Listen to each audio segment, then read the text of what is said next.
Hello, this is Andre. Welcome to another week of Cosmic Dream. Today, we'll do things a little bit differently.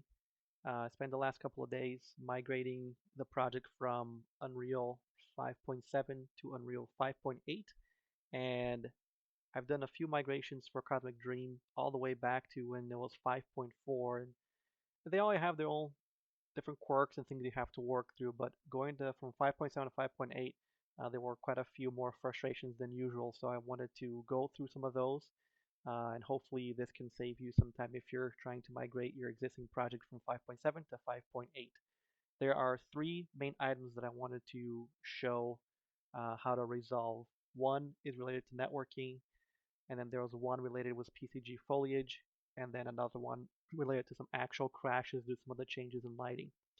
So the first one is networking. So Cosmic Dream works via Steam, and you can, when you run a game, it will host a game, and your friends can join you from your Steam friends invite list. And this was all working 5.7. It was a little bit of a pain to set up because of some quirks in how it works, but 5.8 they made some additional changes that required a few more modifications to whatever configuration you might have for 5.7. And so the first thing you'll want to do is you want to download the latest version of Advanced Sessions plugin, and I'll put the link in the description of where you can find that. It's the same GitHub location that you probably got the one you were using for 5.7, but there is a 5.8 version for it that's been updated with some additional changes, required changes for 5.8. So once you have that downloaded, you'll want to extract that and you'll want to place that in your plugins folder in your project, and it will just look like this. So once you have that, then you're set to go. Again, you should have this already in place 5.7. You just have to upgrade to the 5.8 versions of the plugin. So that's step one. Once you have that in there, then you have to make sure that your Unreal project has all of the plugins properly enabled. So in your plugins, edit plugins, you want to make sure that you have SteamSockets. This one's enabled. And you want to make sure that you have your advanced sessions, both advanced sessions and advanced Steam sessions, both have to be checked. And then once you have that, then you're ready to rock. And the next thing you want to do is you want to update your ini file, so your default ini file. So you'll find that inside your project folder. If you go into config, it's this one right here, DefaultEngine.ini. Again, you'll probably already have something already in place, but this is what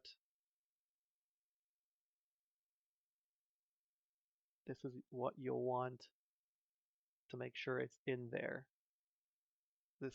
These lines right here. OnlineSubsystem, make sure that your SteamDevAppId, this is just a make believe one, so make sure yours is in here, and then copy all of this in there. Replace any other tags you might have for OnlineSubsystems. And one of the key things to check is this line right here. You really want to make sure that it's calling out SteamSocketsNetDriver for both the default and also the fallback one. So once you have that in place, that's another step completed. And then you'll want to make sure that inside your blueprint, in your main game instance blueprint, which persists throughout the entire game, you want to make sure you have a game instance that inherits from the Advanced Friends game instance. You should already have this already, but this time you'll have to actually override the on-session invite accepted event. And then once you receive that event, you'll call the join session, passing the session join parameter and as well as the player controller. And this right here is what will get called when your friend accepts the Steam invite from the friends list. So once he calls that and his game will launch, this gets called and automatically joins your session, and also auto travels you to the level the server is on, which is great. And on the server side, you have host game, which in my case, host game is just a custom event. And this gets called from my UI when I click host game or play game, whatever you may have. In my case, when you select your player slot, it automatically starts hosting a game and it calls this function or this event right here. And all it does is opens the level. It will load your starting level, which for me is extraction underscore main. Make sure this is the level that you're starting in, and then listen as an option. Very important that you don't have like any question marks before listen, as the um, this function itself will do that for you. And then after that, you have create advanced sessions with these configurations. And once you have this in place, you should be ready to rock. Okay, so that's number one. Number two is PCG foliage. So when I migrated the game and I was running it, here's what I was faced with. So I had this is one of the first main levels of the game, and you can see I had a lot of this foliage in here using PCG, and you can see that just in the editor on the top right, you can see the frames tanking, particularly when I rotate my camera or move around. Again, in 5.7, this wasn't the case. It worked smoothly, so I had to figure out what the hell is going on. And really, 5.8 introduces some drastic changes to some of the lighting pipeline. And so I knew I had to do with something with lighting. So I was just thinking around with the configurations, and I figured out that what worked for me was if I click on the PCG actor and then scroll down to my ISM static mesh instances, and then scroll all the way down until you find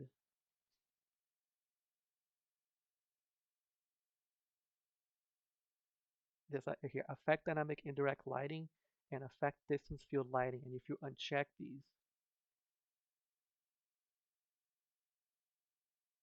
you will notice that no longer do I see that lag that I was getting before. Again, in 5.7, it was smooth. It was an addition to 5.8 for some reason that now is impacting performance there. So now you can go back to pasting your graphs and your levels like I have here with no issues, and you can see it's back to being pretty smooth. So that was item number two.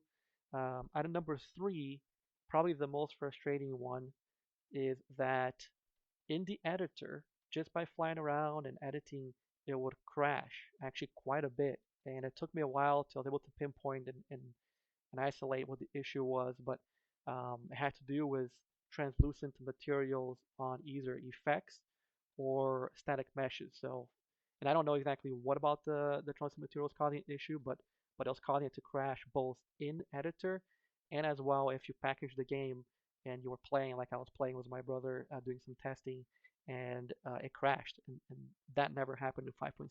So 5.8 now there was an issue. So yeah, you can go in, you can change all your translucent materials, but that's just not going to work for when you're migrating from 5.7 to 5.8 and you have maybe several translucent materials or even effects that are using translucent materials, and it's just going to be too much work to go in and figure all that out. So I did find out a configuration that you can turn off, um, and it didn't impact anything in regards to looks. It still looks as great as before, but it actually resolved all the crashes because in the logs, you can see that the crashes occur due to something called front layer translucency.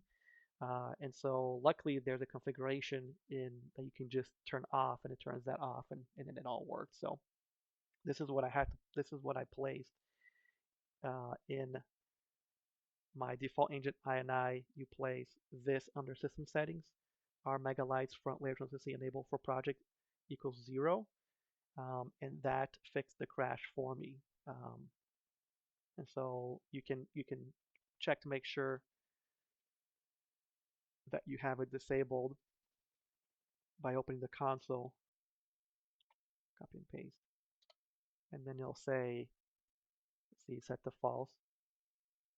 So just to make sure that it's false. Once I did that, then all the crashing that was occurring on both the actual engine as the editor as well as the package project went away. So that's great. So those are the three things I wanted to walk through. Hopefully it can save somebody some time. It took me quite a few hours to figure all of these out and address all of them. But going to continue to work on migrating the project over to 5.8, and most likely the next release of Cosmic Dream will be in 5.8. Hopefully this helps folks who are curious and facing the same issues I did, and thanks for tuning in.